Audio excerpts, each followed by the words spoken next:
What website domain should I use with my new RIA? That is today's question on the Transition to RIA question and answer series. It is episode number 90.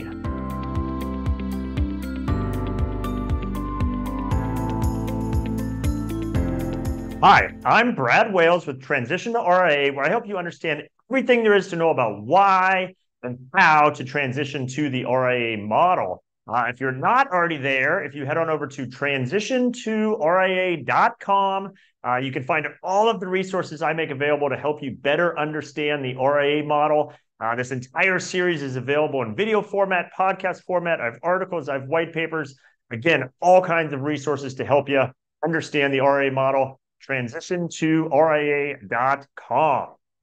Okay, on today's episode, this will probably be a fairly quick one, but this is kind of one of the more fun aspects of potentially moving your practice into the RIA model. And while the title of the episode was, what website domain should I use with my new RIA? This also applies, for instance, if you were to join an RIA and that RIA's value prop allows you to use your own brand, your own branding in the marketplace. So it's similar to both of those. But this is kind of one of the more fun topics, right?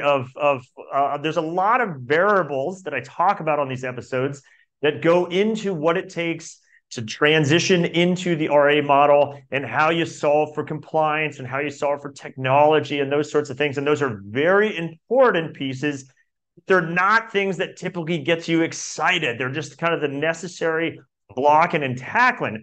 What is exciting about the process is the idea that you are launching your own business, that you are going to have a brand out there in the marketplace, and how you're going to position the brand. And by the way, for many of you, it depends on the affiliation model you've been at so far in your career. You possibly haven't been able to do any of that. And maybe if you have, it's been very limited. So being able to say, hey, how am I going to market my firm? What am I going to call my firm?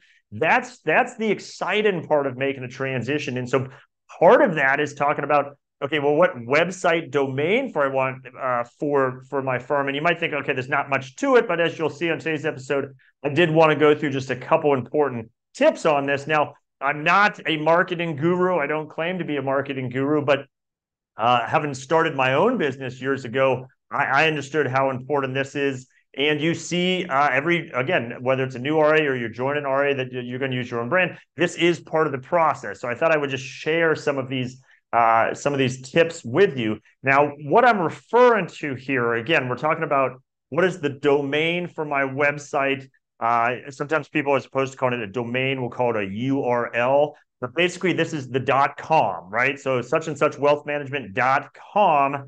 You have to own that domain to be able to use it with your brand. So the question is, well, how do I obtain that? What should I be aware of? And that's what we're going to talk about here. And for many of you, this is an important new thing that you can add again to how you brand your practice. And it can be very helpful in your business development efforts. So an example is, imagine two advisors that are out in the marketplace. They both serve, for instance, dentists, or that's kind of their niche. That's who they're going after from a client perspective. And one, because they're already an RIA, is able to use their own brand and to be able to use their own domain name. And their domain, just to make this up, I'm sure someone actually has this, is dentistfinancialadvisor.com. That's one advisor. Now imagine another advisor that, again, is working to attract dentists, but they're at some large firm, perhaps a wirehouse firm, and the best that they can do from a domain that they're going to pass along to people they meet, perhaps, is the equivalent of largebrokerdealer.com / private client / Northeast region / Boston / such and such group. And that happens, right? You look up advisors at large firms. That's typically, they might have a website page, but it's buried in the big mothership page, and it's this convoluted domain name, which, by the way, no one is ever going to type in individually. No one, you're never going to hand that along to someone and expect them to type that in. So of those two advisors, who has the better advantage in the marketplace to be able to get advisors to go to their website and take interest in their services? What looks more like they're focused on dentists between the two? The one that's literally dentistfinancialadvisor.com or this one with this convoluted long domain name. So again, if you're in that boat, the good news is if you move to the RIA model, you're going to have some options of what domain you could potentially use. Again, that's what we're talking about here. So just to run through a couple rules, if you will, and then some tips on logistics as well that I think are important to be thinking about. So I am a big believer you need to have a .com. So you can go out in the marketplace, and it used to be, 10, 15, 20 years ago, it was very limited. It was like a .com, a .net, a .org, and maybe one or two other ones. And now there's all kinds of those extensions, dozens, if not hundreds by now. And I'm just of the belief the marketplace puts a higher value on a .com. So even if something is available as a .net or a .co or a whatever, my suggestion is try your best to find an available domain that is a .com. That's just kind of a table stakes rule that you should apply to this. And by the way, I should back up. For those of you that have never acquired a domain, the way that works is you go to what's referred to as a domain registrar. So perhaps the most famous of those is GoDaddy. That's who I use for my domains. So GoDaddy, there's plenty of other ones out there in the marketplace that you can use as well. But the idea is you go to a domain registrar and you type in maybe a domain that you're hoping is available. And what I mean by available is obviously if someone has already purchased it, it's not available for you to use. So if you go to GoDaddy, they'll have a little form thing, and you type in a domain that you think you might want, and it will tell you, is it available or has someone already acquired it and they're perhaps using it. Sometimes you might even be able to attempt to buy it off whoever owns it. But the idea is, hopefully you're looking for one that is available, that someone's not currently using, that you can acquire. So again, you go to a domain registrar. GoDaddy is just one example of that. And when you're there, they will give you the option of, okay, what domain, dentist financial advisor, that's maybe what you're hoping for. I'm sure someone's already taken that one. And then they'll give you an option. Okay, do you want that to be a .com, a .net, a whatever? Again, rule number one, do your best to find some available domain that's a .com. That's just what the marketplace puts more value on, and it just has a more professional look to it. So the next kind of tip or rule, if you will, is that domain, and by the way, because domains have been sold now for decades, a lot of them are already taken. Most of them arguably already taken. So the question is, what will work for you? So I would give you two tips of how to try to start looking for names, either something that matches the brand name or the name of the firm you plan to launch, whatever you plan to call your firm. That's one variation you could attempt to look for. Or you could attempt to look for something that is descriptive, again, of who you serve. So that example of dentistfinancialadvisor.com, I'm sure whoever has that website, I could have looked it up before I started this episode. My guess is that's some wealth management firm, and they have a different actual name of the firm and a different brand. But because that's their niche, the domain that they acquire, that they use, is descriptive of who their clientele is. So as you explore names to possibly try to register as your .com that you're going to use, either think about, okay, something that goes along with the name of my proposed firm or my planned firm, or descriptive of the services or the clientele that I'm looking to attract. So it's not to say one approach is better than the other, just something to think about. And to a degree, you're going to have to be flexible because there's so many domains are already taken. You're going to have to find something that's available, and it might be down one of those paths or the other. The next tip, the shorter, the better. Now, this is easy to suggest as a tip, harder to implement. So if you go out there and think you're going to get a one-word domain, something.com, I guarantee you almost every word out there is already taken, unless you invent some kind of new word that's a combination of things, and that's going to be your brand. Perhaps that hasn't been taken, but advisor.com was probably taken 20 years ago kind of thing. So the next best thing is, ideally 2 or 3 words is usually the tip, the commentary you see out from marketing gurus to say, hey, if you can find one that works for your brand, that works for again, perhaps a niche that you're serving, 2 to 3 words max is the ideal.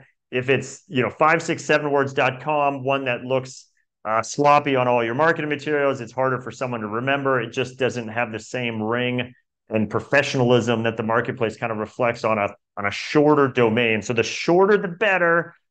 But again, it is a challenge because most 1-word and even 2-word combinations out there have already been taken for whatever the reasons over the years. More than likely, a lot of those someone already owns those. So you gotta be flexible, but the shorter the better if you can.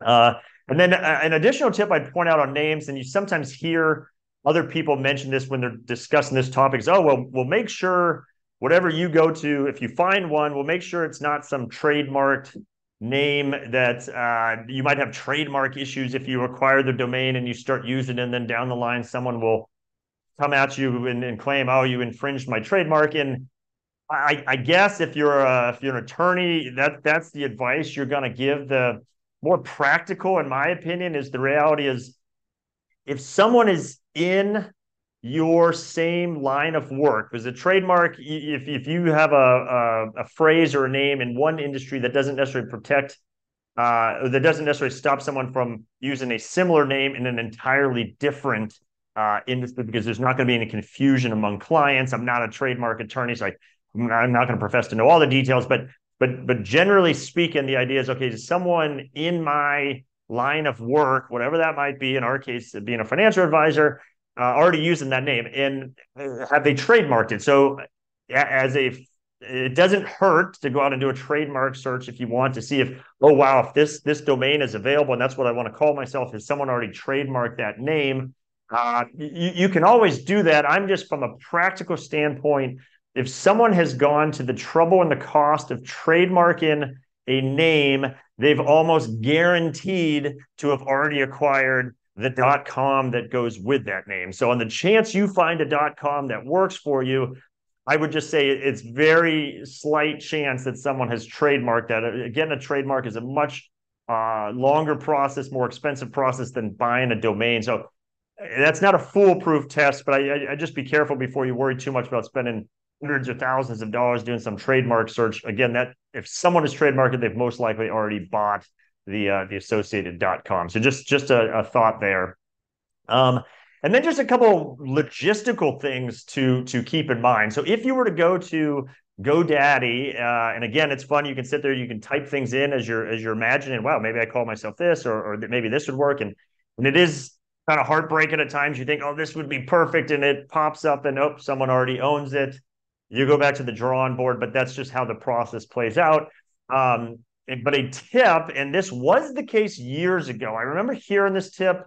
I don't know if it's still applicable, but on the chance it is, I recommend you take this advice. Is if you find a domain that might even just remotely be the one that you decide to go with. So you're sitting there playing with combinations of words, and one is available, and that there's a reasonable chance that might be the one you pick, but maybe not. Maybe in the long run you find something even better. But if you find one that is available, I suggest you buy it essentially right then. Now, buying a domain, it's different by domain registrars. They're roughly about $20 to buy, and it's usually about $20 every year to renew them. So it's relatively or very inexpensive to be able to acquire one. Now, the reason I say buy it right then, if you find one that might even remotely be something you're going to use down the line, is a couple of years ago, I don't know, hopefully they've fixed this, but when every domain, there's a central database called the Who Is. I don't know how that became the central database, but Who Is the central database of all domains that have been registered out there. And so a domain registrar, what they're doing is they're actually pinging the Who Is database to see if something is available or not, and coming back and telling you yes or no. Years ago, some people, I assume probably a lot of people, somehow built bots or some sort of technology that could recognize when the Who Is database was pinged for a particular domain, but yet not acquired shortly thereafter. And that would go back to these folks. Those folks would say, hey, wow, someone apparently is interested in this domain. So they didn't buy it. So that bad actor, if you will, goes in and spends the $20 to buy it. Sure enough, you show up 2 days later thinking, oh, yeah, no, that was a great name. Let me go buy it. Oh, it's already bought. Guess what? The person that bought it for $20 is willing to sell it to you for $6,000, and that's a game that was played. I don't know if it's still played. I hope they found some solution to that where someone can't realize that you've searched a word, but just to be sure, no, it's only $20. If you find a domain that even remotely might work for you, buy it. It's $20. You don't even have to renew it next year if you don't want to. It's not going to cost you much. So just a tip: don't wait on it if there's any chance that domain might work for you. The next tip from a logistical standpoint, and this is particularly those of you that are in a captive environment now, where part of your transition, and this is standard in the industry, that you would be working with someone like me or working through all these steps without your current firm knowing, because if your current firm found out you were looking to make a move to the RIA model, unfortunately, some firms would terminate you on the spot. So the process I talk about in a lot of these episodes, all these steps that need to be taken care of, you're doing them behind the scenes, after hours, on weekends. That's nothing shady. That's unfortunately how the industry needs to operate in many cases, because a lot of firms will not take kindly if they find out you're looking. So associated with that, the thought is, oh, well, wow, if you go buy a domain name, and that then gets recorded in that Whois database, isn't there a chance, now it might be remote, that somehow your firm has found out that you have purchased some domain that clearly would indicate you're probably going to start your own firm because it's the brand of your firm, or it's dentistfinancialadvisors.com or whatever. And the chances of them maybe somehow catching that are slim, but that's not something you need to risk, right? Or not something you want to risk by kind of putting it out there in the public. So most domain registrars nowadays would do a thing, GoDaddy calls it domain by proxy, which basically says, hey, in this public database, the only thing that would be published in the public database is GoDaddy's contact information, and it'll claim that GoDaddy owns the domain as far as what the public's concerned, but behind the scenes, you actually own it. But also, by the way, for your privacy, your just name information, email address, whatnot, is not out there for public use, and people grab it and then spam you and all those sorts of things. So it's also good for privacy purposes as well. But there is a way to protect as such that your firm can't possibly stumble across that you've been buying domains or whatnot for this future venture you have. Typically, domain registrars will charge a little extra for that. It might be another $10 per domain per year for that sort of thing. Good money, well spent. So just no matter what domain registrar you might play with, make sure they call it different things: domain by proxy, private, whatever. Just make sure you have that so your information is not out there in the public database. And again, that's just good for just to keep you from getting spammed by people trying to solicit you for different things because you own some domain name. So a good use of money. Again, it's typically only an extra $10 or so. And then the final thing I would just point out is most all of you that are possibly going to launch a firm and are going to have a new brand, you're going to hire some sort of marketing firm to help you with that brand, to build you a website, all of those sorts of things. You do not have to acquire your domain through that marketing firm that you buy. Now, they will all help you acquire a domain if you have not done it. But the point being, you do not have to wait to the point in this whole process that you've engaged a marketing firm to start this process of potentially buying a domain. You can absolutely do everything I'm talking about. Go to GoDaddy, go to wherever, search for domains, maybe buy one. And then in the future, if you engage a marketing firm to build your website, there's just they're called domain name server instructions that basically say, hey, GoDaddy, when someone goes to this.com, send it over to this website over here that the marketing company has made. So the main point being there, you can begin all this process without engaging a marketing company. I'd even encourage you to do that regardless, just because on the chance one day you maybe want to go in a different direction and change the marketing company or whatnot. You don't want your domain to be kind of through them, and then you have to unwind that. Just acquire domains on your own. And again, they can always be directed. The marketing company, that's easy stuff for them. They'll get that all set up for you. But you can certainly begin that process now, even if you think, hey, I might not transition for 6 months, 12 months, 6 years from now. Hey, let me start maybe trying to reserve a domain before someone else gets it. So I hope those tips have been kind of helpful for you. Again, this is part of the fun process. All the other necessary things we have to go through. We got to talk compliance. We got to talk tech. We got to talk custodians. Your brand, how you're going to present yourself, what your logo is going to look like, what your website domain is going to be. That's what you're going to put on everything. That's how your clients are going to find you. That's a fun part. That's one of the fun parts of transitioning into the RIA model. And you can begin this process now. Again, even if you're not sure if you're going to go to the RIA model, you say, hey, but if I was, I know I'm going to need a domain. Let me start playing with that now. Follow the tips I've talked about through here, and you'll be able to get through it. And again, just don't get discouraged.